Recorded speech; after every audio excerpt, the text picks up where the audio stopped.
Welcome to the Sell My Business podcast. I'm your host, Jeffrey Feldberg. Are you thinking about an exit or liquidity event? This podcast is designed to help you increase the value of your business and at the same time give you the certainty to capture the maximum value in your liquidity event. At the heart of the Deep Wealth experience is the 9-step roadmap of preparation. Learn and master the same strategies that had me say no to a 7-figure offer and a short time later say yes to a 9-figure offer. In the words of a business owner who went through the system, the Deep Wealth experience was hands down the best program I've ever participated in. To learn more about the 90-day Deep Wealth experience, please visit www.deepwealth.com/success. Welcome to episode 69 of the Sell My Business podcast. On the Sell My Business podcast, it's become our tradition where every 5th or so episode, we do a deep dive on a particular topic. And the topic for this episode is a contentious one, and one that is near and dear to just about every business owner's heart when it comes to a liquidity event. And the topic that we're going to be discussing today is all about an earnout, or specifically how to avoid an earnout. So we're going to be talking about 5 powerful strategies that will help you avoid an earnout during your liquidity event. And one of the things in the Deep Wealth experience, our 9-step roadmap, we are vehemently against an earnout. Yes, there are always success stories where an earnout worked out really well for the business owners. That is few and far between in our experience. Not every buyer, but there are buyers who want to have an earnout. Why does a buyer want to have an earnout? Well, the cynical reason is that they know the earnout will either not be paid out at all or will only be partially paid out. And when you think about it, from a buyer's perspective, there's really very little incentive to pay an earnout. You could make the argument, well, I'm going to be getting my earnout because I'm going to be hitting certain performance indicators. The company's going to become more profitable. I'm going to help with that. And on paper, all of that makes sense. But if you think about it, if a buyer can save millions, and in some cases, tens of millions of dollars by not having an earnout, even if for a short period of time the business doesn't operate as effectively as it otherwise could, the buyer still wins. And ultimately, you lose. So let's jump right into the first of 5 powerful strategies that will help you avoid an earnout during your liquidity event. And the first strategy, this is the case for making everyone a leader in your business. And the beautiful thing about preparing for a liquidity event, those strategies of preparation, our 9-step roadmap in the Deep Wealth experience, those strategies are one in the same for helping you to grow your business. And as we like to say at Deep Wealth, keep a thriving and profitable business forever or sell it tomorrow. The choice is yours, and that's the point. You have a choice, and both choices are really good ones. So why do you want to have everyone as a leader in your business? Well, for starters, it's the dream of every business owner to have employees think like an owner. When an employee is thinking like an owner, we all know that performance goes up, better decisions are made, and as a result, happier clients, repeat business, and more profits. But there's a challenge. How do you actually get employees to think like a business owner? Well, there are many case studies, successful case studies that show when you do this one strategy that you can have your employees beginning to think like owners. And what's the strategy? Well, having everyone think as a leader, act as a leader in your business, that starts with key performance indicators, otherwise known as KPIs. And the goal here is that for every single position, from your frontline person all the way up to the CEO, there are key performance indicators for that position. What gets measured is what gets done. And that saying is true today as it was when it first came out. So when everyone knows that they have to be measured up against certain key performance indicators, it now has everyone in a healthy way on top of their game. Because what a KPI allows us to do is we can look at what happened today or this week or this month or this quarter, and we can compare that to the same time period last month, 6 months ago, a year ago, whatever the case may be. And if we're doing better or if we're doing worse, we can ask the same question. Why? What made the difference? If the KPI is worse than what was there before, we can find out what changed in the business, what changed in our procedures that's preventing us from performing as well or even better than what we did previously. If, on the other hand, the KPI has gone up and we're now performing better, we also get to ask a very powerful question, why? What's changed and what's happened? And the wonderful thing when you begin to implement your key performance indicators is that you're changing your culture. I've said it before and I'll say it again. Your competition, through its capital, can buy just about everything. They can buy the same technology. Through their capital, they can even hire away your employees. They can effectively copy what you're doing by buying everything that you're using and everything that you're doing.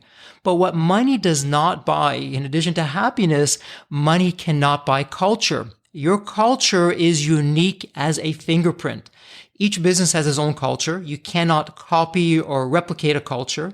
And this now works to your advantage. When you have your key performance indicators built into the culture of your company, and your culture is now transparent, everyone's talking about this. From your CEO through to the frontline employees, everything's open for discussion. And the beautiful thing about a key performance indicator, it's not personal. It's simply a number. We're looking at if the numbers stay the same, if it's gone up, if it's gone down. We're not looking, we're not judging, we're not pointing to other people and blaming them. It's simply a non-judgmental way of measuring how we're doing. So you've created a group of key performance indicators for each position. You've built this into your culture where you have a culture of transparency, where everyone knows that we're measuring ourselves against the KPIs. If you've done it really well, those KPIs are public. Everyone can see them and they can see how we're doing day over day, week over week, quarter over quarter, and it goes on year over year. But the thing that a lot of people overlook is this next one. And that is you have to empower your people to make changes on the spot. If an employee finds out that their KPI is going down and they find out the root cause of that, you have to have enough trust with your people. If an employee finds out that a specific key performance indicator has gone down, and then this employee has the comfort level to not only understand why, but to make the change on the spot, this is where the magic happens. Because if the employee now has to put this up the chain of command, that's going to take time. The message is going to get diluted. Frustration usually results, and ultimately nothing happens. You lose. Your clients lose, the business loses, the profits aren't as optimal as what they could be.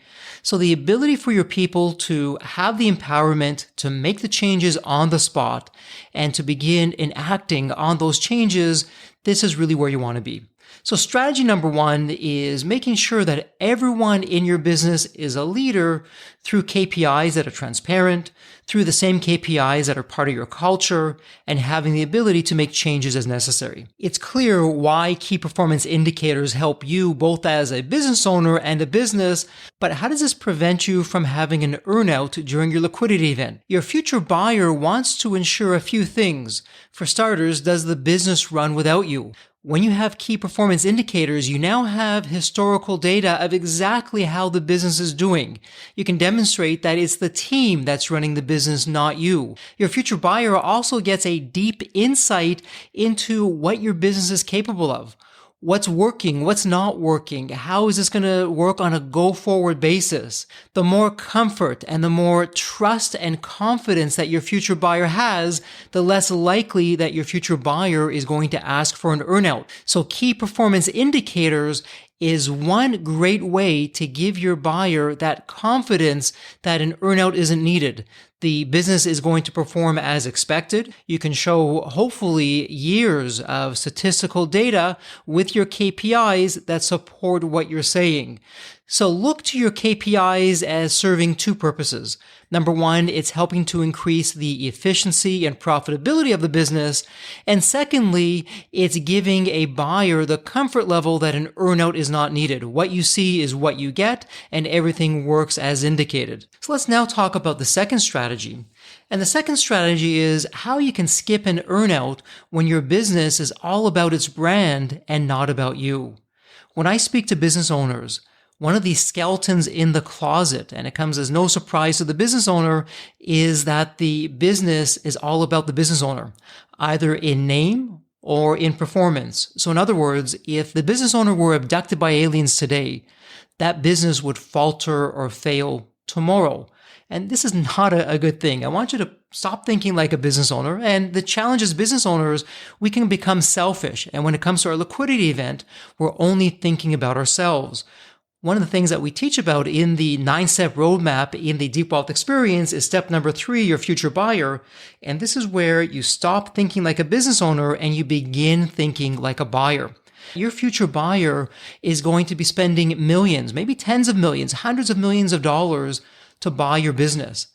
But they don't want to just buy the business. They're buying the business for a reason. Your business is solving a painful problem, and it's your business that's also going to return the capital that they invested in the business plus a profit. So when your business is all about you and your business doesn't run without you, this is a situation where the buyer is saying, hey, don't pass go, don't collect your $200, you're staying in jail, there is no deal, because once you leave, there is no business. And that's not a desirable situation for anybody. So how do you have a situation where you can demonstrate that the business is all about the business and that the business is all about the brand? Well, there's 3 specific things that you should be doing.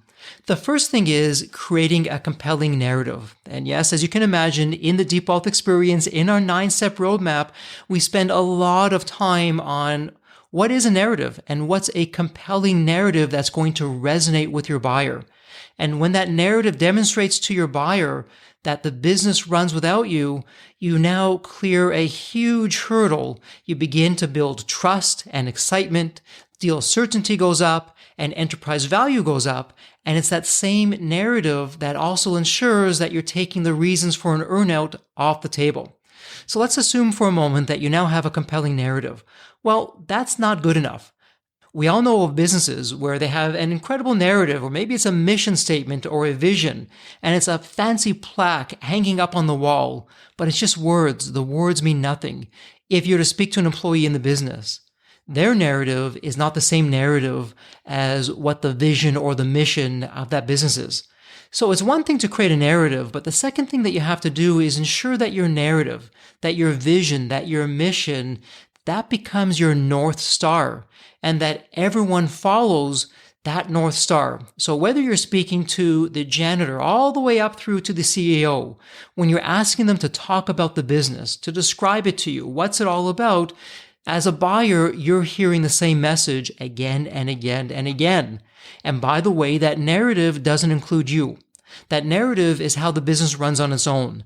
That narrative talks about how you have this incredible management team who's running the business day in, day out. And that narrative talks about how the employees are running the business day in, day out without you. So it's that North Star that you want to hear. The third thing that you want to have is that narrative is something that people have to live, and they have to demonstrate not through their words, but through their actions. So when people live the narrative, they're also living the brand. They're living the story. When your future buyer speaks to your customers, and yes, your future buyer will speak to your customers must echo back the same narrative that as a business you're talking about, from your frontline employee all the way up to the CEO. So you can skip an earnout when your business is all about the business, it's all about the brand, and it's not about you. So what would be the third of the 5 powerful strategies that will help you avoid an earnout during your liquidity event? And this is an area where most business owners don't even want to go into. They think it's too time consuming, or it's too painful, or it's too expensive to do. Do you know what I'm talking about? This area is why documenting your processes paves the way to avoid an earnout. Everything in your business should be in writing. How you do things, your systems, your procedures, all of that should be in writing. And this isn't just for the future buyer. This is for you. It's for your employees. It's for your customers. When everything is in writing, you're also enhancing your culture. And we spoke about the culture in the first strategy, the case for making everyone a leader in your business. But when you have a culture that's about documentation, you also have a culture that's about independence. Think about this for a moment. You now hire somebody new. That person has in writing all the systems and the procedures. Think about the time saved with endless emails or meetings or phone calls or discussions to talk about how to do something. And you have a culture where, when in doubt, check the documentation so that your employees all the way up to your management team, they're checking the documentation before they're asking questions. So let's suppose for a moment that everyone has checked the documentation. And yes, in fact, there is no documentation about this specific question. So of course, you're going to figure out how to answer that question. But what's the very next thing that you're doing once you've answered that question? Well, you've guessed it. You're going to put that solution down in writing so that everyone has access to that. And the other thing that's beautiful when you have everything that's in writing, when you have your systems and your procedures documented, you can actually win clients. Let's imagine for a moment that we're pitching a new account and you're putting your best foot forward. You have a terrific presentation. You have wonderful collateral that you're going to be leaving behind. But now imagine that you can say to your client, by the way, here are all of our systems and our procedures of how we operate as a business. It's all here. And you leave that with the prospective client to go through. Well, when the prospective client goes through this, number one, you're impressing that client. For starters, your competition will not have done that. And you may be thinking, well, wait a minute, if I leave my systems and my procedures with a prospective client, won't they share that with the competition? Well, they might, and that's certainly a risk that you're going to take. But remember, your documentation is part of your culture, and your culture is unique. You cannot buy culture. So you're likely going to win business because of how organized you are, and you demonstrate how consistent you are. You've done it with the narrative that you've created. You've shared that narrative with the clients. You've done that by talking about your key performance indicators and how you're always following those and what those look like over a specific period of time. And you're also winning that client because of the documentation that you've provided for all of your processes and all of your systems and your procedures. It sets you apart from the crowd. Having documentation in the Deep Wealth experience, this is what we call a Rembrandt. Most business owners have these hidden Rembrandts in the attic. This is something that you are world class in, but you assume you're like everyone else, and that's actually not the case. When you know what your Rembrandts are, you take your Rembrandts out of the attic, you put them out for public display, and in this case, with your Rembrandt being documentation, you can now share that with prospective clients of how different you are, how organized the business is, how you say what you do and you do what you say, and lo and behold, you now have a new customer. Congratulations. But that's no accident. It's because you spent the time, the effort, and the money to have everything documented. So strategy number 3, why documenting your processes paves a way to avoid an earnout, also goes a long way with the buyer. The buyer now knows what he or she is buying. And it's yet one more way that you demonstrate to the buyer that the business runs without you. Everything's in writing. So when you're no longer there, even if some key people on your management team weren't going to be there, the buyer has confidence that everything is reduced to writing. It's all there. It's been archived. You can access it at any time. It gives the buyer confidence. You're fully transparent with this. You create trust with the buyer. And when you have trust with the buyer, that's when the magic happens. The buyer now begins to ease off on the anxiety and begins to open up to the possibility that, hey, this business really does run without the owner. And this business really is self-sufficient.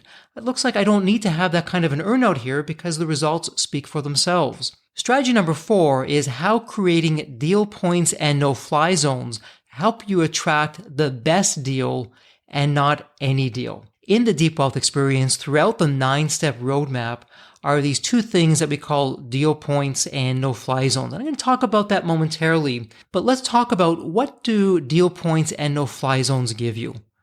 Deal points and no-fly zones, they give you clarity. They give you clarity of what you want and what you don't want. Unfortunately, most business owners start a liquidity event where they're not only not prepared, but they don't really have clarity of what it is that they want and what they don't want. Buyers know this. And remember, the The buyer that you're dealing with, they buy companies all day, every day. This is their wheelhouse. This is all that the buyer is focusing on. Here's a rhetorical question for you. How can you master something that you've never done before? And it's a rhetorical question because you simply can't. You don't do liquidity events all day long. This is something that's new for you. And this is why preparation is so important. Because when you're not prepared, you're stepping into a situation that the buyer is not only hoping for, but is praying for, that you're walking in not being prepared. You can expect the buyer to try and wear you down. And it's called deal fatigue. The buyer will wear you down with all kinds of questions, all kinds of requests. The buyer knows that you spent a considerable amount of money and time and effort for the liquidity event, and you're just tired. You're in pain. You want that pain to end. And what most buyers do is they just give in and they say, you know what, to heck with it. I'm just going to agree to this. I want to get the deal done. I want to move on with my life. But what they're not realizing is that they are leaving so much money on the table. There's a stat out there, and depending on who you speak to, it goes something like this. Most business owners are leaving anywhere from 50% to over 100% of the deal value in the buyer's pocket. And the business owners have no idea about this. So the next time you hear a business owner tell you, I just hit it out of the park, I had this incredible once-in-a-lifetime liquidity event. What they don't know, and because they don't know what they can't tell you, is how much money they left on the table. And look, that almost happened to me. When I was in business with my e-learning company, Embanet, I received a 7-figure offer. Thankfully, at that time, I knew I wasn't prepared, so I said no to the 7-figure offer. I said yes to learning the art and the science of how to do a successful liquidity event. And a short while later, a different buyer, a different offer, I said yes to a 9-figure offer. If I would have accepted that 7-figure offer, look at all the money I would have been leaving on the table, and I wouldn't even have known. So getting back to strategy number 4, how creating deal points and no-fly zones help you attract the best deal and not any deal. How do you do that, and what is that? So let's talk about deal points. Deal points are things that must absolutely be in the deal. If the deal points aren't there, you're walking away from the table. Now, I know some of you may be thinking, well, wait a minute. If I walk away from the table, isn't the deal over? Am I done? And now I have to go back to the beginning and start all over? And the answer is, it depends. If you're not prepared, then yes, you've lost all that time, that effort, and that money. You weren't clear going into the liquidity event. You now realize that it's been a mistake, and you pull the trigger on it to not do it. And this is why up to 90% of liquidity events fail, because the root cause of the failure is a lack of preparation from the business owner. So think about that for just a moment.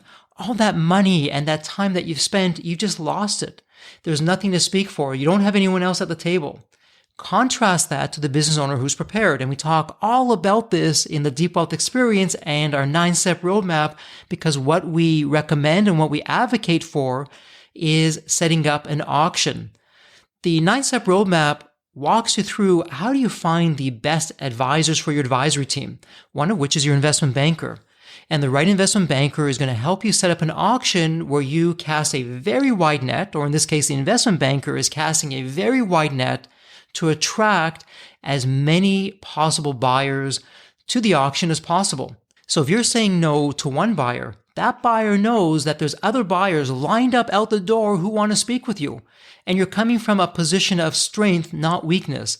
And yes, if you say no because there's a deal point that's not in the deal and you walk away, you've lost a little bit of time, but you haven't lost the deal. It's understandable. And in fact, you're sending a very strong message out to the next buyer. If you don't agree to my deal points that I've been able to articulate, that I've been able to prove to you through statistics, that I've shown you through the narrative, if you don't agree to those deal points, I will walk away just like I did from the other buyer. And like yourself, every buyer is also spending time and money on the deal. It's very common for buyers to spend hundreds of thousands of dollars and countless hours during due diligence and the liquidity event and the deal process to make sure that there's a fit. Most buyers don't want to waste that money. So when you show up and you're prepared, you're sending a very strong message to that buyer that you want to have a liquidity event, that you're ready to do that you know what you want and you know what you don't want. Now, speaking of what you don't want, those are called the no-fly zones. So no-fly zones are deal points that cannot appear anywhere in the deal.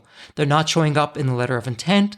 They're not showing up in the deal paperwork itself. They are not there. If those no-fly zones do show up, you're walking once again away from the deal table. And when you have clarity, and you have that clarity up front, when you know what your deal points are, you know what your no-fly zones are, you've communicated that to your investment banker. In fact, you've communicated that to your investment banker before you hire that investment banker, so it comes as no surprise. Your investment banker is preparing all the buyers of what needs to be in the deal and what can't be in the deal, so there's no surprises. Yes, you may lose some potential buyers along the way, but you would never have a deal with them anyways, so that's exactly what you want.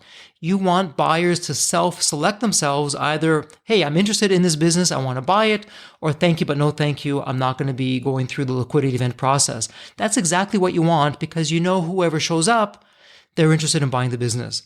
So let's talk about a few examples of what deal points are. So a deal point could be something where you're saying to the future buyer, I have certain key employees that I want to have a guarantee of employment that if you go to terminate these employees, you're going to have some kind of special package for them. A deal point could be how certain customers are going to be handled or not handled in a specific instance. Another deal point may be, is it going to be a stock purchase? Is it going to be an asset purchase? So these are areas that are important to you that you're going to be including in the deal points that the buyer is going to be knowing about. What would be a no-fly zone? Well, I think you know what one no-fly zone is, and that's what this episode is all about. Not having an earnout. That no how, no way, there's absolutely no earnout in this deal whatsoever. If you even mention the word earnout, the deal is off. So that would definitely be a no-fly zone. Another no-fly zone for many business owners, they own the building that they operate out of. So another no-fly zone would be that the actual building itself is not part of the deal. That buyer will rent out the premises from the business owner because the business owner has no intent to sell that real estate. So that'd be another example of a no-fly zone. And really, deal points and no-fly zones, they're personal. There's no right answer. There's no wrong answer. Really, the right answer is what makes the most sense for you. And you're not showing up with 100 deal points and 100 no-fly zones. That's simply too complicated. I would say that's actually having no clarity at all. You've really thought through this process carefully, and you're showing up typically with 3 to 5, no more than 7 deal points and no-fly zones that you're very clear about, that you are prepared right up front to walk away from. Now, a word of warning. As good as your investment banker is, most investment bankers, they just want to get the deal done. And you're going to get pressure from your investment banker, from your other advisors. Hey, if you can just accept this deal point, I know you said you didn't want to do it, but if you can just accept it, we can have a deal. Because again, your investment banker and your advisors, they're doing what they're supposed to be doing. They want to get the deal done. But getting the deal done isn't always the best deal. It's just going for any deal. And more times than not, it's any deal, not the best deal. So you want to have the absolute best deal. So you must be resolute in abiding by your deal points and no-fly zones. And when you do this and your investment banker sees that you're serious, that you're prepared to back up what you're saying and that you're not going to back down, your investment banker takes note. The other advisors take note, as well as the buyers take note. And this is also one area why we recommend that every business owner hire a chief exit advisor. What's a chief exit advisor? Well, the Deep Wealth experience teaches you how to become your own chief exit advisor, where you see the big picture, you know what everyone's agenda is. That said, you also know how to get everyone on the same page so you're marching towards the same goal. And we go into a lot of detail in the 9-step roadmap of preparation, how you can become your own chief exit advisor. That said, there are some business owners who aren't comfortable with that and they want to have a third party who's the chief exit advisor. So your chief exit advisor doesn't sit at the deal table. They are behind the scenes. Think of it as having a board of advisor of one. Your chief exit advisor knows what you don't know because you're going to have blind spots. Again, back to my rhetorical question, how do you master something you've never done before? You can't, but your chief exit advisor does. Your chief exit advisor is telling you, yes, this is a good thing to do, let's do it. Or, hey, not so quick, let's talk about changing this, and here's how you can do it. And your chief exit advisor will walk you through what you need to do so that you can share that with your advisory team. Who can become a chief exit advisor? Really, it could be an investment banker, it could be an M&A lawyer, it can be a business person. It's anyone that has a track record of success with a liquidity event, that you're relying on their expertise. Because remember, their loyalty is to you and you alone. Your key employees who are on your advisory team, your advisors, your investment banker, if we're really honest about it, their loyalty is to themselves first. And then if you happen to fit into that, that's a wonderful thing, but it's not always going to be fitting into their agenda. And that's what most business owners don't realize. And this is why clarity is so important. And this is why having your deal points and your no-fly zones helps to keep you out of trouble. Because yes, you may run into deal fatigue, and it's in your moment of weakness that you can rely on your chief exit advisor, you can rely on your deal points and your no-fly zones, you can rely on your narrative that becomes your North Star to help get you back to center so that you come from a position of strength and not weakness. So now let's talk about strategy number 5 of why avoiding an earnout is all about the cultural fit. So cultural fit is everything. And here's something for you to think about. Here's a question for you. Is the offer with the highest number the absolute best offer versus an offer that's not the highest number, but it has the best cultural fit with the buyer? Most business owners say, well, obviously, it's the offer that has the highest number.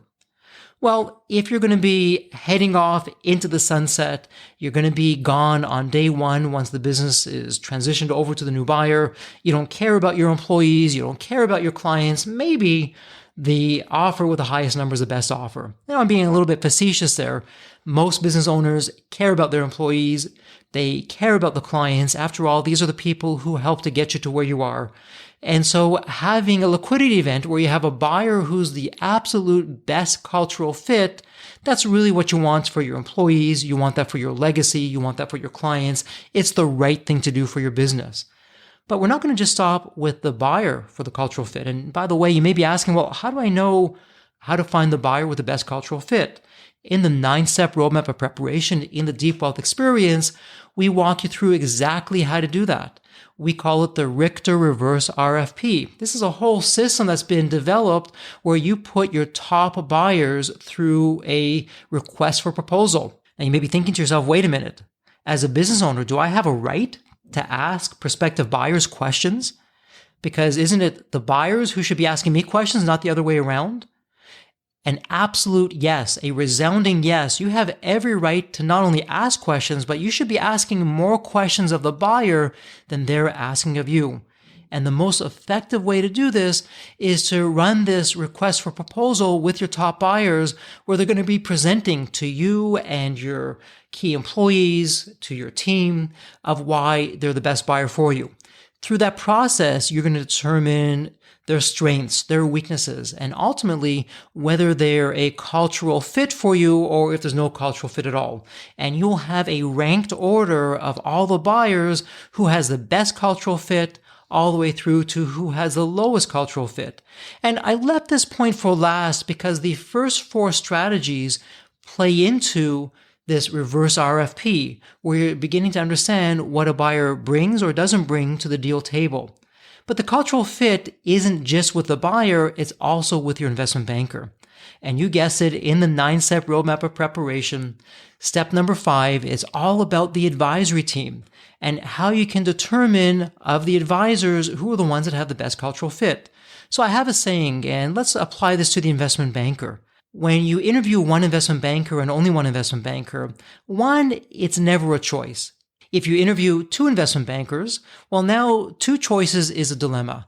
It's only when you interview 3 or more investment bankers, that's really when you begin to have choices. And you want to have choices. And there's specific questions that you can ask, and we provide you with a scorecard in the Deep Wealth Experience of how you can rank your investment bankers from the ones who have the best cultural fit all the way through to the ones that have the least cultural fit. So think about this for a moment. Cultural fit is more on the art side of a liquidity event than on the science side of a liquidity event. Cultural fit doesn't show up in a spreadsheet as some number.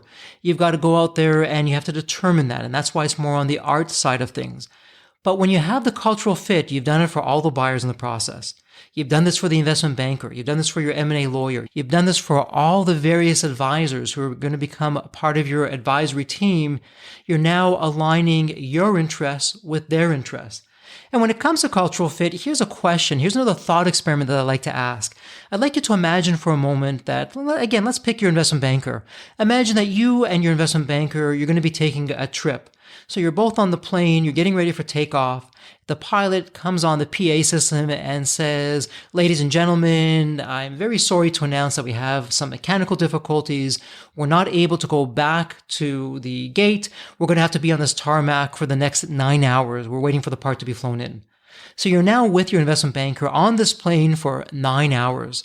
Are you crawling out of your skin, going crazy within the first 5 minutes?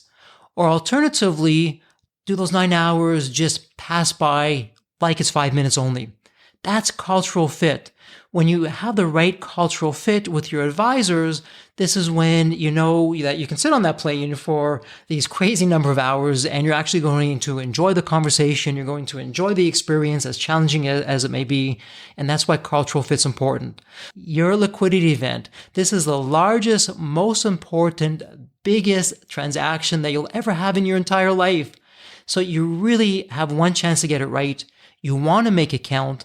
And when you have the right cultural fit, that goes a long way to setting up the gates of success where you're going to win. So you've done this with the buyer, you've done this with the investment banker, and now what that allows you to do is you now have that auction process. And with that auction process, you've attracted many buyers to the table. You now have choices like we spoke about before, and from those choices, you'll be able to go out and get not just any deal, but the best deal. So those are the 5 powerful strategies that will help you avoid an earnout during your liquidity event. Let's do a quick recap. Strategy number 1. The case for making everyone a leader in your business. This is where you've created key performance indicators for every position, from your frontline people all the way up to the CEO. These KPIs are known throughout the business. It's transparent. They're measured day over day, week over week, month over month, quarter over quarter, year over year. And you're comparing how do we do right now today versus this time last month, last quarter, last year. Strategy number 2 is why you can skip an earnout when your business is all about its brand and not about you. And here your narrative is demonstrating, it's both showing and telling that the business runs without you. That the narrative becomes the North Star that everyone follows. That people, from your employees to your clients, they live that narrative, they live that brand, and you're giving your buyer the confidence that the business runs without you. And when the business runs without you, there's not a reason to have an earnout, and the buyer has less leverage over you.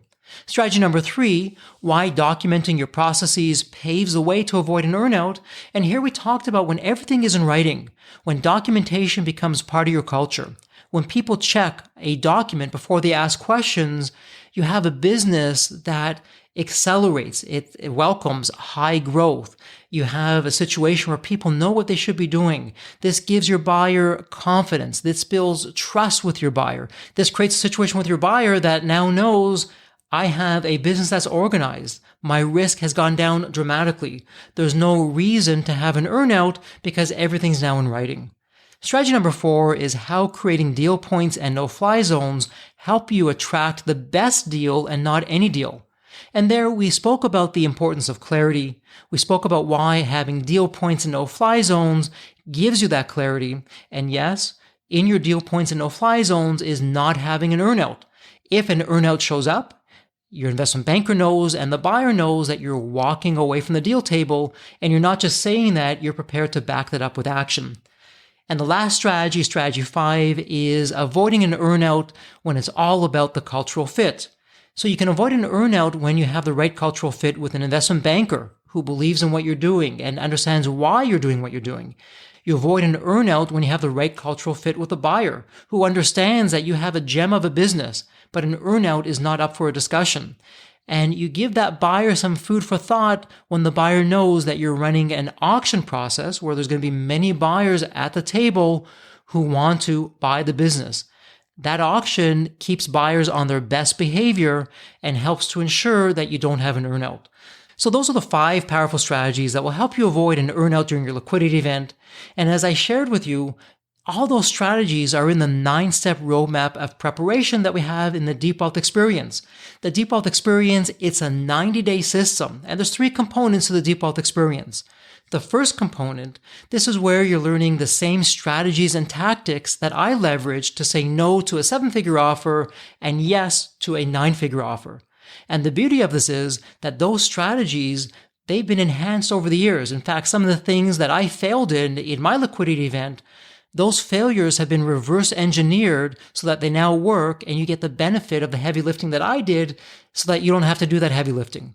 The second part of the Deep Wealth Experience, this is where you're in a mastermind group with other business owners. Some people call it a CEO peer group. They're not your competitors. They're successful business owners who, like yourself, want to learn the art and the science of a liquidity event. And this is where you get to learn from them, different industries, best practices. You're avoiding the groupthink. You're getting their input of how you can not get any deal, but how you can go out and capture the absolute best deal. And then the third part of the Deep Wealth Experience, this is where you get coaching from a success coach who integrates what you're doing in your business with the 9-step roadmap, who takes what your mastermind group is talking about and helps you master those strategies and those tactics. So when you combine all of that, what do you get on the 91st day? On the 91st day, you've achieved 2 important things. You've created a blueprint that helps you optimize the value in your business. And as important, you walk out with the certainty that you'll capture the maximum value when it comes time for your liquidity event. As always, thank you so much for taking part of your day and spending it with me on the Sell My Business podcast. I hope that you found value and some terrific insights in 5 powerful strategies that will help you avoid an earnout during your liquidity event. As we close out this episode, as always, please stay healthy and safe. This podcast is brought to you by the Deep Wealth Experience. Your liquidity event is the largest and most important financial transaction of your life. Most business owners leave anywhere from 50% to over 100% of their deal value in the buyer's pocket and don't even know it. I should know. I said no to a 7-figure offer and yes to mastering the art and science of a liquidity event. 2 years later, I said yes to a different buyer with a 9-figure offer. Are you thinking about an exit or liquidity event? If you believe that you either don't have the time or you'll prepare closer to your liquidity event, think again. Don't become a statistic and make the fatal mistake of believing that the skills that built your business are the same ones for your liquidity event. After all, how can you master something you've never done before? Let the 90-day Deep Wealth Experience and our 9-step roadmap of preparation help you capture the maximum value for your liquidity event. Let's listen to what a few graduates of the Deep Wealth Experience have to say. This course is one of the best investments you will ever make because you will get an ROI of 100 times that. Anybody who doesn't go through it will lose millions. If you don't have time for this program, you'll never have time for a successful liquidity. I mean, it was the best value of any business course I've ever taken. The money was very well spent. Compared to when we first began, today I feel better prepared, but in some respects, maybe less prepared, not because of the course, but because the course brought to light so many things that I thought we were on top of that we need to fix. I 100% believe there's never a great time for a business owner to allocate extra hours into his or her week or day. So it's an investment that will yield results today. Before I took the program, I thought I will reap the benefit of this program in 3 to 5 years down the road. But as soon as I stepped forward into the program, my mind changed immediately. There was so much value in the experience that the time that I invested paid back so much for the energy that was expended. The Deep Wealth Experience compared to other programs is the top. What we learned is very practical. Sometimes you learn stuff that it's great to learn, but you never use it. The stuff we learned from Deep Wealth Experience, I believe it's going to benefit us both. I've done an executive MBA. I've worked for billion-dollar companies before. I've worked for smaller companies before I started my business. I've been running my business successfully now for getting close to a decade. We're on a growth trajectory. Reflecting back on the Deep Wealth, I knew pretty much less than 10% what I know now. maybe close to 1% even. Hands down, the best program in which I've ever participated. And we've done a lot of different things over the years. We've been in other mastermind groups, gone to many seminars, workshops, conferences, retreats, read books. This was so different. I just really haven't had an experience that's anything close to this in all the years that we've been at this. It's 5-star, A+. I would highly recommend it to any super busy business owner out there. The Deep Wealth experience was definitely a game changer for me. And Deep Wealth is an accurate name for it. This program leads to deeper wealth. And happier wealth, not just deeper wealth. I don't think there's a dollar value that could be associated with such an experience and knowledge that could be applied today and forever. Are you leaving millions on the table? Please visit www.deepwealth.com/success to learn more. If you're not on my email list, you'll want to be. Sign up at www.deepwealth.com/podcast. And if you enjoyed this episode of the Sell My Business podcast, please leave a review on Apple Podcasts. Reviews help me reach new listeners, grow the show, and continue to create content that you'll enjoy. As we close out this episode, a heartfelt thank you for your time. And as always, please stay healthy and safe.